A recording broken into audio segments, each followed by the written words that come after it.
Graças a paz, irmãos, boa noite. Graças a paz a você que está nos acompanhando pela plataforma digital. Você que essa aula vai chegar até você, que o Senhor abençoe a sua vida, em nome de Jesus. Amém. Então, o tema da nossa aula hoje é igreja, né? Já foi dado algumas aulas anteriormente, falando a respeito de mundo, a suprema tarefa, e hoje vamos falar de igreja, né? Eu coloquei aqui como uma pequena introdução a respeito de igreja, de onde vem, né, a origem do nome igreja, que vem de uma palavra grega que significa eclésia, e eclésia significa assembleia ou reunião.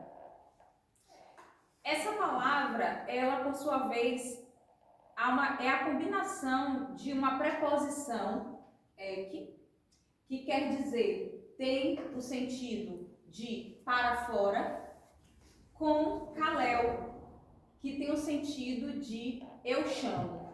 Por isso também algumas pessoas falam, né, chamados para fora. A primeira vez que a palavra igreja, me parece, eu fiz uma pequena pesquisa, tá bem, irmãos? Mas esse tema, a origem desse nome igreja, é um tema bastante interessante.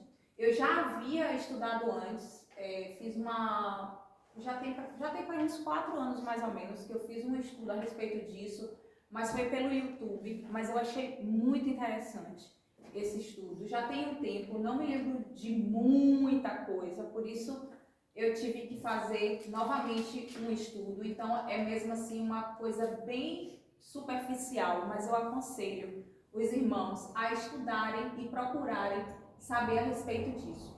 Então, pelo pouco que eu pesquisei, me parece que a primeira vez que a palavra igreja foi mencionada na Bíblia foi no Novo Testamento. Então, eu acredito que aqui, se o irmão Ricardo puder abrir em Atos, depois eu vou pedir para Mila depois abrir aqui e se ler em Mateus. Mila abrir 1 Coríntios, o irmão em Atos. Se o irmão já tiver aberto aí, pode ler, por favor. O Deus que fez o mundo e tudo que nele há, sendo Senhor do céu e da terra, não habita em templos feitos por mãos de homens. Então, na verdade, deve ser em 1 Coríntios. Mas, o que é que Atos fala? Né? Atos fala a respeito de templo. Você quer que eu abra Atos ou Coríntios? Ele leu qual? Eu li Atos. Ele estava em Coríntios. Pois, eu li a primeira Atos. Sim, Atos, é isso mesmo, mas não faz mal. Mas já falando a respeito, né, desse versículo que o irmão mencionou, então a Bíblia fala a respeito de templo, né? E ali já fala a respeito de templo construído, né, por mãos humanas, que o Senhor ele não habita em templos feitos por mãos humanas. Mais adiante eu vou voltar novamente a falar sobre isso. Mas antes eu queria que abrisse em 1 Coríntios, acho que Mila... É Mila ou Camila? Olha, eu vou pedir para Camila falar porque fica mais próximo daqui, que Sirlei disse que fica meio, né, o som menos nítido quando fala mais distante. Então eu vou pedir para Camila ler, por favor. Vocês não sabem que são templo de Deus e que o Espírito de Deus habita em vocês? Se alguém destruir o templo de Deus, Deus o destruirá, pois o templo de Deus, que são vocês, é santo. Amém. E eu vou pedir agora a Sirlei para mencionar esse versículo que Sirlei vai mencionar agora, é que eu acredito que o Senhor Jesus ele se refere a Pedro. Não é isso, Sirlei? Então, essa passagem que, de acordo com aquilo que eu pesquisei, é que fala que o nome igreja foi mencionado na Bíblia pela primeira vez. Então, Sirlei, por favor, faça a leitura. Pois também eu te digo que tu és Pedro, e sobre esta pedra edificarei a minha igreja, e as portas do inferno não prevalecerão contra ela. Então, aqui Senhor Jesus, ele fala a respeito de Pedro, nós conhecemos, né, essa passagem, e fala aqui sobre Pedro, edificarei a minha igreja. Então, a palavra igreja foi mencionada, né, a primeira vez aí. Depois, já foi mencionado em várias outras ocasiões, né? Algumas pessoas falam que a origem, de fato, da igreja do Senhor Jesus começou ali em Atos, quando teve o dia de Pentecostes, onde o Espírito Santo ele veio sobre aquelas pessoas que estavam ali. Ali começou-se então uma reunião de pessoas, porque igreja, na verdade, não é o espaço físico.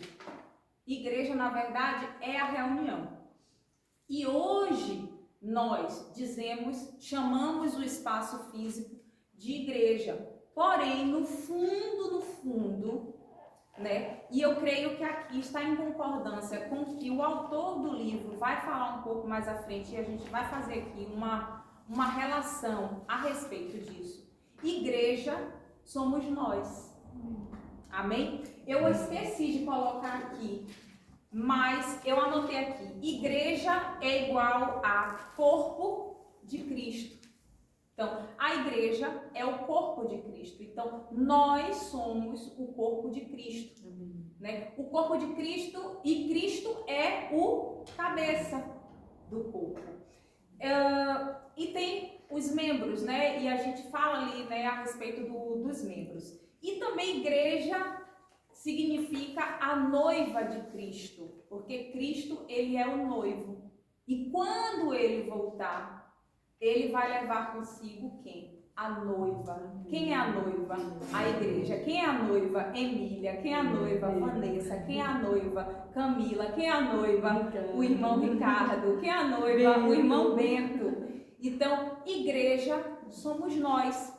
Então, em Atos 17, 24, fala que Deus, ele não habita em templos feitos por mãos humanas. E em 1 Coríntios, como leu Camila, fala que nós somos o templo do Senhor. Quando o Senhor Jesus ele morreu e ressuscitou, o véu foi rasgado. E isso significa o quê? Isso significa que nós passamos a ter um livre acesso ao Senhor. E quando veio o dia de Pentecostes, que o Espírito Santo desceu sobre nós, quando ele vem sobre nós, ele o quê? Ele habita em nós. Então hoje nós somos o templo. Não é como antigamente que o Senhor ele precisava se manifestar ali naquele templo. Não. Hoje nós somos o templo. E às vezes a gente diz assim: o Senhor está aqui. Mas digamos que não tivesse nenhum de nós aqui na igreja, no espaço físico, digamos. Se não tivesse ninguém aqui, o Senhor ia estar aqui? Se nenhum de nós estivéssemos aqui, tivesse só o espaço vazio, o Senhor estaria aqui? O Senhor não estaria aqui. O Senhor só está aqui agora porque nós estamos. Porque se ninguém estivesse aqui, o Senhor não estaria aqui. Diz, Bento. Então quer dizer que quando o lugar está vazio, Jesus Cristo não está nesse lugar, ele está onde a gente está? Exatamente. Por quê? 1 Coríntios, capítulo 3, como leu a sua mãe, nós entendemos e a Bíblia fala que nós somos o templo de Deus. Então, é em você que ele habita. É dentro de você que ele habita e não no espaço físico, porque em Atos diz que Deus não habita em templos feitos por mãos humanas, e esse prédio foi feito por mão humana. O Senhor, ele, quando está aqui, é porque nós estamos, porque ele habita dentro de cada um de nós. Amém? Amém. Então, essa foi uma pequena introdução, uma mesmo pequenina introdução a respeito de igreja. Mas, gente, é fascinante estudar a respeito da história da igreja, porque é muito amplo, mas não dá para falar de tudo aqui. Amém? Nós estamos lendo, né, o livro O Clamor do Mundo. e hoje o tema é igreja. Então, eu gostaria de pedir a Cirlei, pode ser Cirlei, para começar a leitura.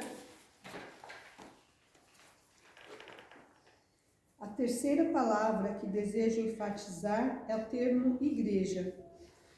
A tarefa suprema da igreja é a evangelização do mundo. Quando penso na igreja, penso acerca da igreja inteira, e não meramente em um departamento ou organização pertencente a ela. Por exemplo, não contamos com qualquer sociedade feminina missionária na Igreja dos Povos. Jamais tivemos essa organização e jamais a teremos. Não porque eu seja contrário a tal sociedade. Agradeço a Deus por toda a sociedade feminina missionária. Algumas vezes, a única obra missionária que resplandece é a de alguma sociedade feminina missionária, mas posso lhe mostrar em 2 minutos por qual motivo é impossível para nós termos tal organização. Suponhamos que eu reunisse um pequeno grupo de mulheres, 1 dúzia ou mais, e dissesse para elas: agora vocês serão a sociedade feminina missionária e terão de trabalhar na obra da evangelização do mundo. Isso é tudo quanto vocês terão de fazer, simplesmente evangelizar o mundo. Nesse caso, o que eu estaria dizendo a todas as demais mulheres e a todas as outras organizações da minha igreja é como se eu lhes dissesse: essa não é a tarefa mais importante da igreja, mas é apenas uma questão lateral, apenas um daqueles numerosos departamentos da organização da igreja. Deixemos que aquelas mulheres cuidem dessa parte. Podem tratar da evangelização do mundo, e o restante de nós, aqueles dentre nós que somos homens, nos ocuparemos de alguma coisa realmente digna da nossa masculinidade. Não, nunca! Cada homem de minha igreja é membro da Sociedade Feminina Missionária e procuro fazer que cada um dos 80 ou mais membros do coro da minha igreja aceite sua responsabilidade, seja homem ou mulher, que cada um dos diáconos, presbíteros e pastores sustente a carga sobre os ombros, que cada porteiro, cada professor da escola dominical, cada menino e menina contribua para as missões. Não aceitamos que os pais contribuam pelos filhos. Ensinamos as crianças a contribuírem por si mesmas. A partir dos 7 anos de idade, são ensinados a contribuir sistematicamente.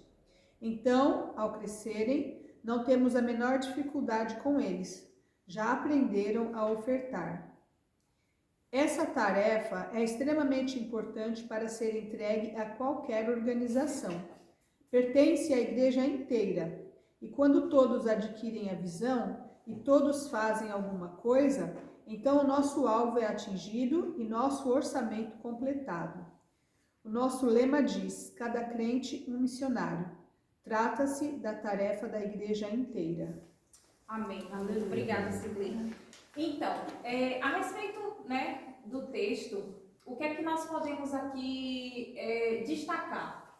O autor nos fala que a tarefa suprema da igreja é a evangelização do mundo. A palavra suprema quer dizer o quê? O principal, em primeiro lugar.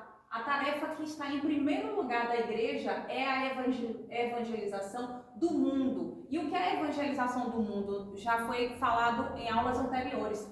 Resumindo, é missão.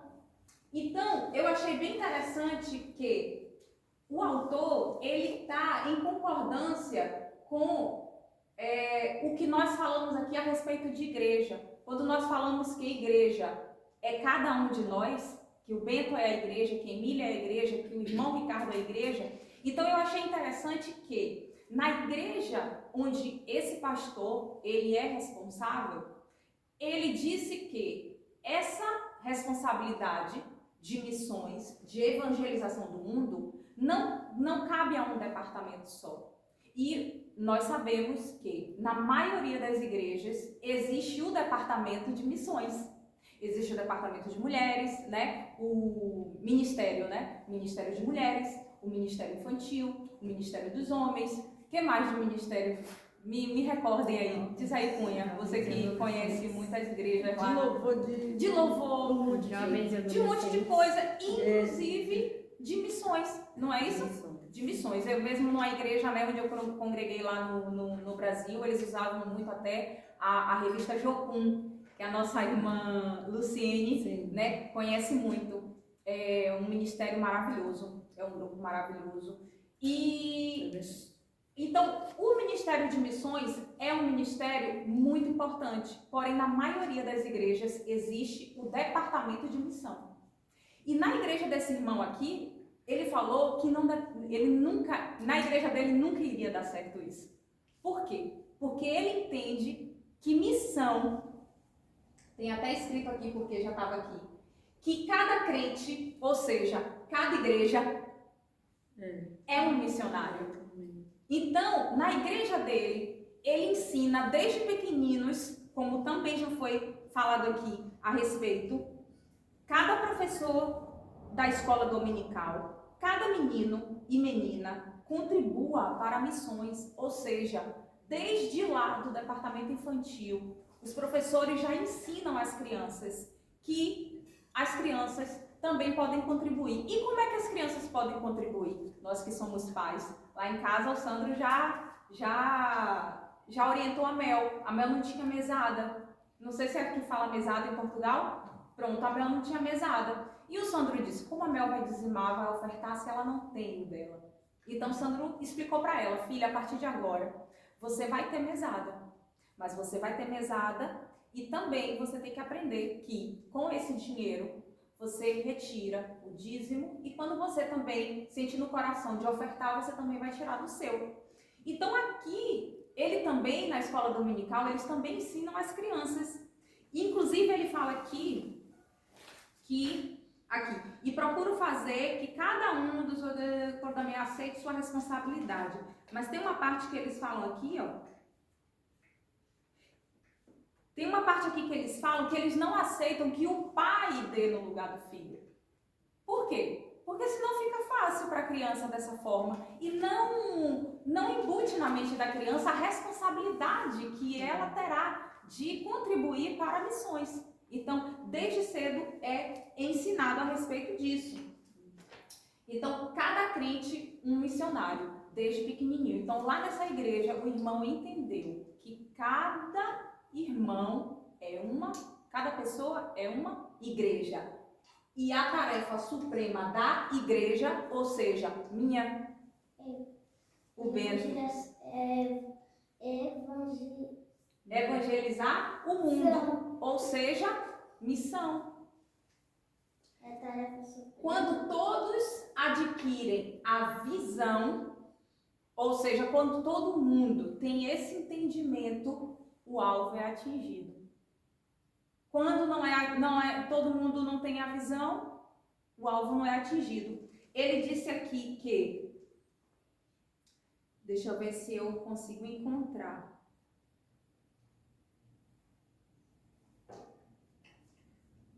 Tá aqui. E todos fazem alguma coisa. Então, o nosso alvo é atingido. E o orçamento completado. Porque evangelizar, fazer missões, só é possível quando há um investimento. E eu já dei uma pescadinha aqui no próximo tema e eu já vi que ele vai falar sobre isso. Então, o irmão, o autor do livro, ele entendeu perfeitamente aqui a visão e ele procurou passar para a igreja dele essa visão. E as pessoas ficam intrigadas, como ele consegue tal coisa. Mas é simples, não é fácil, mas é simples. A visão é simples e a visão é clara. Agora tem que ser instruído como ele faz aqui, desde pequeno, para que cada crente, desde o pequenino ao maior, seja de fato um missionário. É uma tarefa para a igreja inteira, ou seja, para todos os membros. Porque a partir do momento que nós entendemos que realmente a igreja é cada um de nós, então todos nós temos essa missão, amém? De evangelizar o mundo.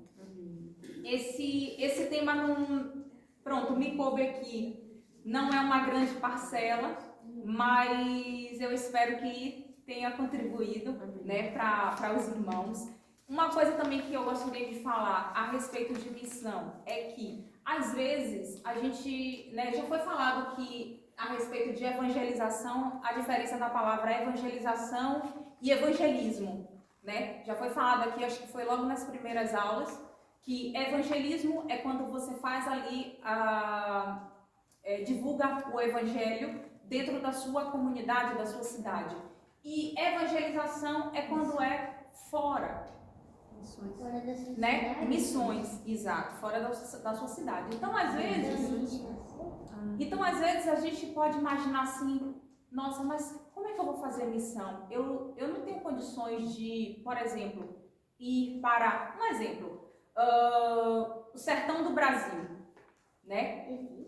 Existe. Então, de repente eu posso imaginar assim, mas eu não tenho condições de ir até tal lugar. Mas quando a gente não tem condições de ir até tal lugar, seja por tempo ou questão financeira porque exige muito, a gente pode contribuir para quem já está lá. Então você também está contribuindo para missões. Por que eu falo isso? Recentemente, Cunha conhece, né? Recentemente não, já deve ter uns 3 anos, uns 2, 3 anos, né? Um pouquinho mais. Eu conheci uma instituição, é um ministério muito bonito, Cunha conhece. Eles trabalham com crianças no sertão do Brasil. É um lugar muito pobre, é um lugar muito longe, muito carente e lugares onde as pessoas não querem. Onde digamos assim, os missionários não querem ir, entende?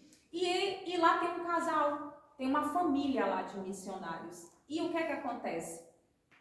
Pessoas que não podem estar pessoalmente. Muitos vão, amigos que contribuem já para essa obra, eles vão pessoalmente, mas tem muita gente que não conhece o sertão, não tem condições de ir, mas tem condições de ajudar. Então o que é que eles fazem? Eles enviam uma pequena quantia, enviam aquilo que ele pode. E de uma certa forma, a pessoa que está contribuindo, está contribuindo também para a evangelização do mundo. Porque às vezes a gente tem aqui a nossa vida, a gente tem aqui a nossa profissão, a gente tem aqui a nossa família e não tem condições de ir. Mas todos nós, a partir do momento que a gente tem esse entendimento, tem essa visão, nós podemos tanto ir como também nós podemos patrocinar aqueles que estão lá. Porque eles precisam das nossas orações, como eles também precisam do investimento, porque existe um custo para se estar lá. Amém, amados? Então, essa instituição é uma instituição que eu conheço os pastores, conheço a família que está lá à frente, se chama Missão Vida no Sertão. Existe o Instagram deles, o pastor chama-se Pastor Alex, é um homem sério, e se vocês quiserem conhecer mais essa instituição, chama-se Missão Vida no Sertão. Coloca lá no Instagram e conhece um pouco, né, da história dele. Espero ter sido clara. Se ficou alguma coisa em falta, eu acredito que o livro também trará mais informações a respeito desse assunto. Eu já estou sendo muito abençoada, muito edificada. E agradeço a todos pela atenção. Amém. E você que está na plataforma digital, espero que você tenha sido muito abençoado. O Senhor abençoe grandemente a sua vida. Amém. Acompanhe as demais aulas e que você adquira essa visão, que é a visão do reino. Amém. Porque nós fomos salvos. E nós não fomos salvos para ficar apenas dentro de 4 paredes. Nós fomos salvos para que nós também possamos alcançar, através do Senhor Jesus, outras vidas. Amém. Em nome de Jesus, Deus abençoe. Glória a Deus.